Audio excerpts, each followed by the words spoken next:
Okay, good morning. It is a true honor to have this opportunity to introduce Bill McKibben to you today. Author, journalist, and environmentalist. Bill McKibben has written extensively on the impacts of global warming. I have way too much prepared here. I'll give you a quick background because you'd much rather hear from him than me this morning. He has authored several books on the issue and is a former staff writer for The New Yorker and frequently writes for a wide variety of publications around the world, including the New York Review of Books, National Geographic, and the Rolling Stone. I first learned of Bill McKibben in his first year founding the organization of 350.org, which you'll hear much more about this morning, the first planet-wide grassroots climate change movement. They've organized 20,000 rallies around the world in every country except North Korea. And we've also included many of those rallies on our own campus. We had our first 350.org dinner back in 2009. They've also spearheaded the successful resistance at the Keystone Pipeline and launched the fast-growing fossil fuel divestment movement. He also organized the People's Climate March in 2014 with an estimated 311,000 participants. It was the largest climate march in the history. 21 of those participants were members of the Taft community. Some of you are in the audience still today. In 2014, McKibben was awarded the Right Livelihood Prize, sometimes called the Alternative Nobel. He is also the Schumann Distinguished Scholar in Environmental Studies at Middlebury College and a Fellow of the American Academy of Arts and Sciences. And he was in 2013 the winner of the Gandhi Prize and the Thomas Merton Prize and holds honorary degrees in 18 colleges and universities. Foreign Policy named him in their inaugural list of the world's 100 most important global thinkers, and the Boston Globe said he was probably America's most important environmentalist. He now lives in the mountains of Lake Champlain with his wife, the writer Sue Halpern, and where he spends much of his time as possible outdoors. And the one thing we can all be very envious of is that in 2014, biologists honored him by naming a new species of woodland gnat after him. Just a quick programming note, there'll be opportunities for you to meet with Bill McKibben after this assembly in the faculty room during A block, and then he'll be available for further conversation during C and some of D block in the East dining room. Please enjoy listening and engaging with one of my personal heroes and help me provide a very warm welcome to Mr. Bill McKibben.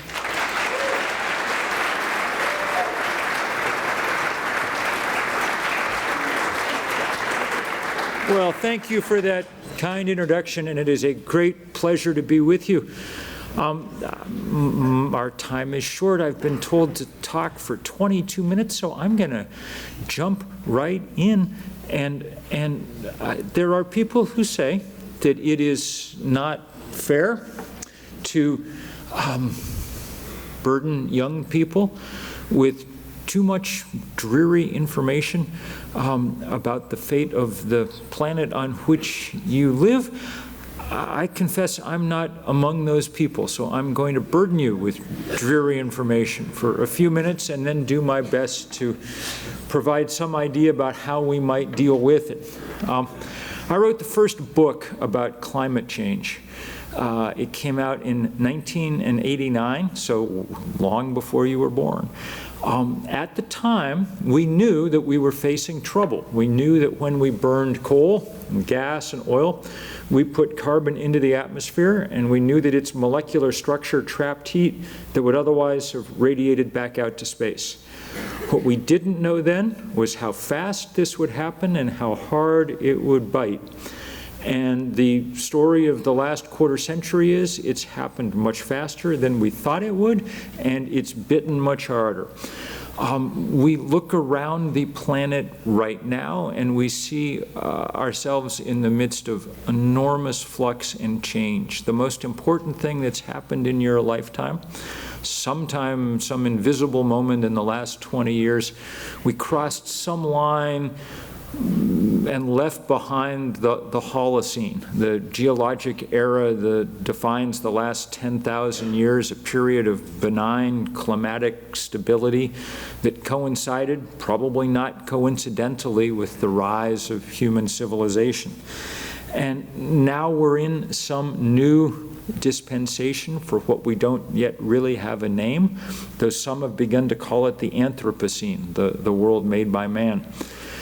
Its main feature is going to be a dramatic increase in temperature. And the stable temperatures of the last 10,000 years are disappearing. We've raised the temperature more than 1 degree Celsius, about 2 degrees Fahrenheit already.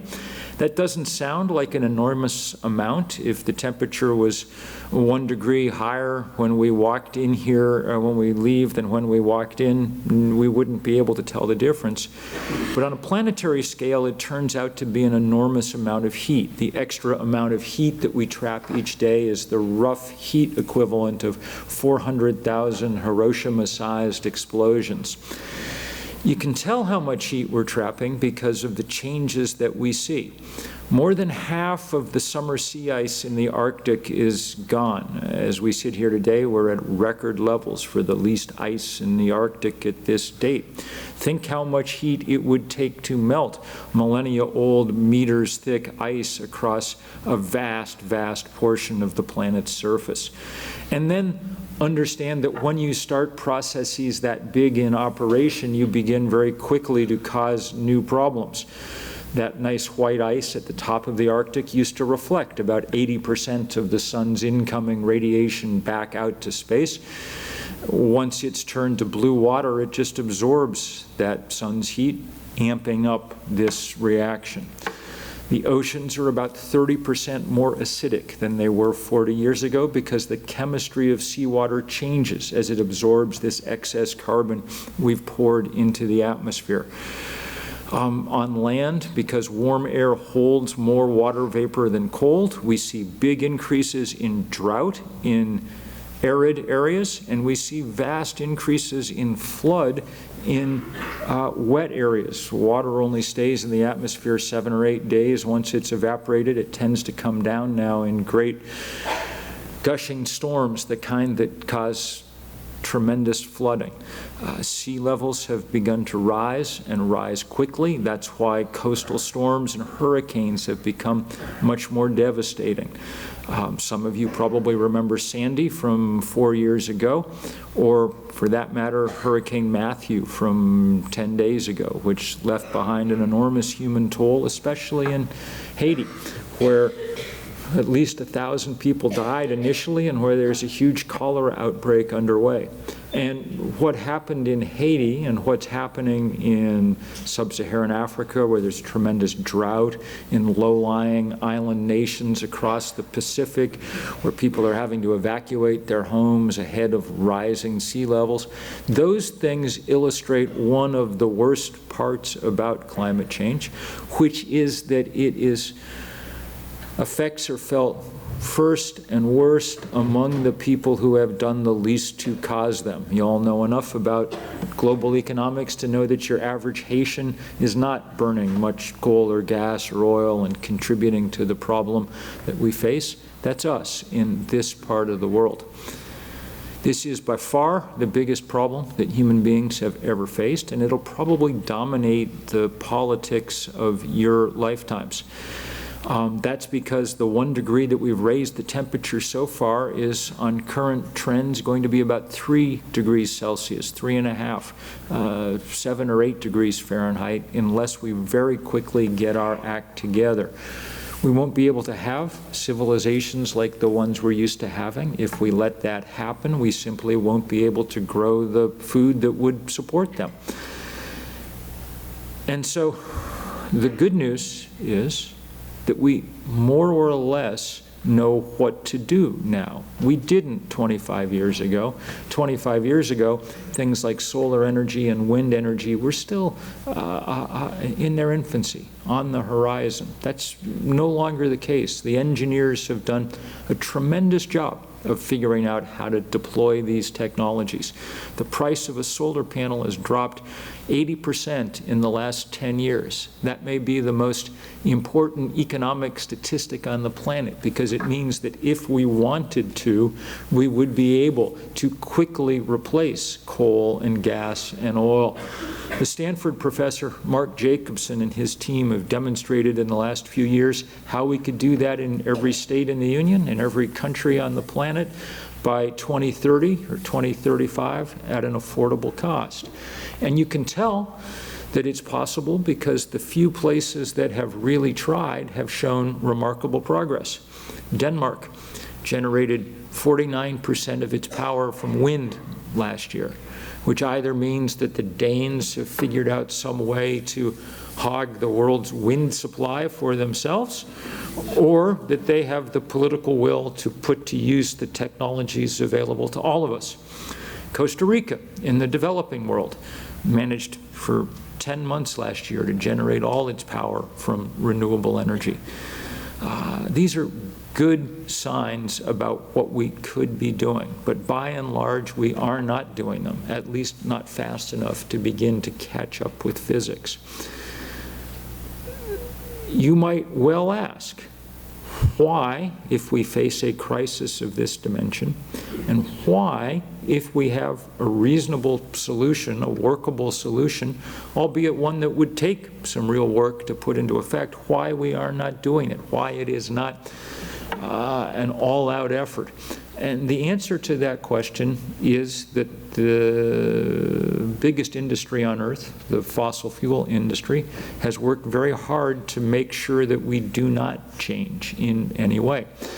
Great investigative reporting in the last year in the Los Angeles Times and from the Columbia Journalism School has demonstrated that the biggest of the fossil fuel companies, Exxon, knew everything that there was to know about climate change 35 years ago. They had the best scientists in the world working on this question, and they explained to their management how much it was going to warm and when, and their management believed them. They went and made sure that when they built drilling rigs for Exxon, they were sized to accommodate the rise in sea level that they knew was coming. But they didn't tell the rest of us. Instead, like many other parts of the fossil fuel industry, they spent tens of millions of dollars helping build the architecture of denial and disinformation, the kind of phony think tanks and front groups and things that spent 25 years trying to persuade Americans that global warming wasn't real, that physics wasn't true, that there was no need to change. Their efforts were remarkably successful. One of the two major presidential candidates at the moment is of the opinion that global warming is a hoax that was invented by the Chinese. That is unlikely unless somehow the Chinese were able to enlist the world's glaciers, ice caps, and oceans in their conspiracy. In order to stand up to the amount of money that the fossil fuel industry has been able to throw at denial, some of us over the last decade or so have been doing our best to build a real movement that demands action on these questions. This movement's been made mostly by young people. I started 350.org with myself and 7 students at Middlebury College in Vermont, where I hang out. We knew that we wanted to try and organize the globe. We had no money or organization, but there were 7 students, there are 7 continents, each one took one. The guy who took the Antarctic also had to take the internet, okay? And so we set to work, and our work was to find other people like ourselves, and off we went around the world. A year later, in 2009, we had our kind of coming out party. We asked people everywhere around the world if they would please do something that day to try to drive home understanding about climate change. We didn't know how well it would work, and we got the first sense that it might work well 2 days early. We'd asked everybody to do this on a Saturday, but on Thursday we were sitting around our small office and the phone rang, and it was our leader in Ethiopia, who, like all of us, was a volunteer. Like most of us was a she, like a surprising number of us was 17. She and her 15-year-old sister were in charge of Ethiopia. She was in tears on the phone. She said, "The government has taken away our permit for Saturday, so we're doing this today before they can stop us. That was a brave thing to do because it's not a very nice government, but the reason she was in tears was simply because she said we wanted to do this at the same time as everybody else. We don't want to spoil it for people. We're so sorry to be jumping the gun. We really apologize. And we have 15,000 young people right now out in the street in Addis Ababa chanting 350. So I was like, wow, do not worry about the date. It's okay. And it was okay. That was the beginning of a weekend that saw 5,200 demonstrations in 181 countries, including the one here at the Taft School, for which many thanks. CNN called it the most widespread day of political action in the planet's history. We told everybody as they were holding these demonstrations to immediately upload pictures to Flickr so we could all see what was going on. And the most remarkable part for me, as these pictures were streaming in 5 and 10 a minute from around the world, was to see that something I'd always been told about environmentalism wasn't true. I had heard 1,000 times that environmentalism was something that rich white people did, and that if you didn't know where your next meal was coming from, you wouldn't be an environmentalist, and it just turned out to be wrong. Virtually everybody that we were working with around the world was poor and black and brown and Asian and young, because that's what the world is mostly comprised of. And what do you know? They were just as concerned about the future as anybody else, maybe more so, because the future presses down very hard on you if you're in those places and living under those conditions. So people were very witty in every part of the world. There was tremendous involvement of religious communities for the first time. There's the head of Muslim South Africa, next to him the head of indigenous traditions, behind them the Anglican Archbishop at the head of a big march across Cape Town. That's our most important evangelical college. I'd been to the Middle East to do some organizing. A very difficult place, obviously, but the Dead Sea is shrinking rapidly as temperatures rise, so people wanted to do something. There were too many military checkpoints in the way, so the Jordanians said, we'll make the big 3 on our shore. The Palestinians said, we'll do the 5 in Palestine. The Israelis said, we'll do the 0 on our beach. The 350 is a reference to the safe level of carbon in the atmosphere, 350 parts per million, a number we're already well north of. We crossed 400 parts per million this spring and continue to rise at about 3 parts per million per year because we're burning so much coal and oil and gas. That's why the Arctic is melting. There were 300 demonstrations in China, not always the easiest place to do this kind of thing, and indeed 1 or 2 were broken up by the police, but most went off well. China is a fascinating place. It put up a lot of coal-fired power in recent years. Now it's taking some of that down and building renewable energy at an astonishing rate, faster than any place on the world. Those are our brothers and sisters in the Maldives Islands. They're your age. That's the Student Government Association of the Maldives. They're holding their meeting in the lagoon to demonstrate that for them, climate change is an existential problem. The Maldives are gorgeous. White sand, coconut palms. It looks more or less like your idea of paradise.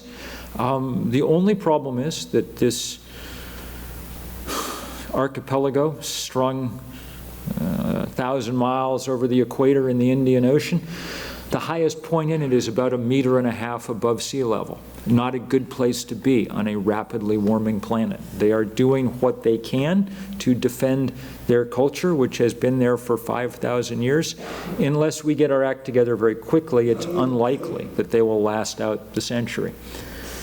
This was the biggest story on Google News for 36 hours. That's because the people didn't look the way that editors thought environmentalists were supposed to look. That picture's from Yemen, which is perhaps the toughest place on the planet. All the women in that circle are in full black burqa. So to us, they do not look like the local chapter of the Sierra Club, but their hearts are in exactly the same place. They are not thinking about themselves. They're thinking about the future, about other people, about the rest of creation. And the same around the world. There's the oil-rich sheikhdom of Abu Dhabi. You can see some oil-rich sheikhs down front there in their dish dashes, but somewhat wiser than other oil men. You'll also note behind them the edge of what was at the time the largest solar array on planet Earth. These guys, I believe, were intent on remaining rich no matter what. There were 300 or 400 pictures that ended up in a file marked 350 adorable. And they were adorable, and they were also hard to look at. Those girls are likely to end up as refugees in the course of their lifetime, and not from anything that they've done, from stuff that we've done. So we've gone on, and we've held, we think, 20,000 of these demonstrations in pretty much every place on the planet. And they've been wonderful and fun, sometimes in places we've never heard of, sometimes in places we had heard of, but for other reasons. We've done these enormous art projects around the world, so big that we needed satellites to take pictures of them, so many people engaged. That's a dry riverbed in the southwest, now drought-ridden parts of New Mexico. When the satellite came over, 2,000 or 3,000 people flipped blue blankets up overhead just to bring the river back to life for a moment. This is important kind of educational work. If we had many years to go, it's precisely what we would keep doing. Unfortunately, the physics of climate change means we don't have very much time. And so in addition to this kind of educational work, we've begun engaging in what you might call confrontation. These are the pictures from the beginning of the fight against the Keystone Pipeline, just about exactly 5 years ago. A fight that produced more people willing to go to jail than anything in 30 years in this country, and spread around the world and led to hundreds of thousands, millions of people in protests in the streets, writing letters. Finally, this time last year, convinced President Obama that the time had come to stop this one pipeline. That was a very good decision because it kept 800,000 barrels of the dirtiest oil on earth in the ground every day. More importantly, it was a great victory because it showed that big oil could sometimes be beaten, albeit with a great deal of effort. And the result is that now every pipeline and every new fracking well and every new coal mine is being fought, and fought hard around the planet. As we meet here today, the greatest drama on our continent is taking place in the high plains of the Dakotas along the Missouri River. There's plans for a big oil pipeline from North Dakota down to the Midwest. The pipeline was originally supposed to cross the Missouri River above Bismarck, North Dakota, until people pointed out that if it leaked, it would poison the water supply for the biggest city in that state. When that was pointed out, the people planning the pipeline did what 400 years of American history would suggest they might do. They moved the river crossing to just above the Standing Rock Sioux Reservation further down the river, meaning that if it leaked, it would only poison an Indian reservation, only poison the 7th poorest census district in America. For hundreds of years, Native Americans have taken that kind of abuse because they've had no choice, but this time they decided to stand up to it. There are now 200 different Indian tribes gathered in an encampment at Standing Rock. They have been peacefully protesting plans for this pipeline. They've been met with pepper spray and with police dogs. Those of you who've seen pictures from, say, Birmingham, Alabama during the Civil Rights Movement would find the images coming out of the Dakotas this month very, very similar. And as a result, other people are beginning to rally hard to their defense. Yesterday at Standing Rock, Jesse Jackson, the civil rights leader, was on hand. So was my friend Mark Ruffalo, the actor, the Incredible Hulk. And there he was side by side with those Indian tribes trying to stand up to the police who were trying to arrest them. This will be a powerful, powerful fight, one that may help reshape the way that we deal with our energy future and perhaps the way that we deal with environmental racism in this country going forward. There'll be many, many other such fights in the course of your lifetime because this is the great issue of our lifetime. The question being, can we move fast enough or not? And the truth is that we do not know the answer to that question. We hope the best science indicates that if we move very, very quickly, much more quickly than we're moving now in the direction of sun and wind, we may still be able to stop this kind of chain reaction of global changes before it undermines the basic stability of the planet. But that is a very narrow window, and it is closing fast. And that's why I hope that many of you, though it is not your fault, the predicament we're in, and though in a better world you would get to spend your high school and college years carefree and ignorant of these kind of questions, it's why we very much need you engaged in this fight now. As you can tell from looking at these pictures, and I could show you pictures all day and all night, young people are mostly in the lead in this fight everywhere around the world. And as I told you before, it was people just a year or two older than you who launched what's now become the biggest grassroots climate organization on the planet. There is no reason that you cannot do the same. You are powerful in all kinds of ways. The question is whether or not you will engage in this fight or not.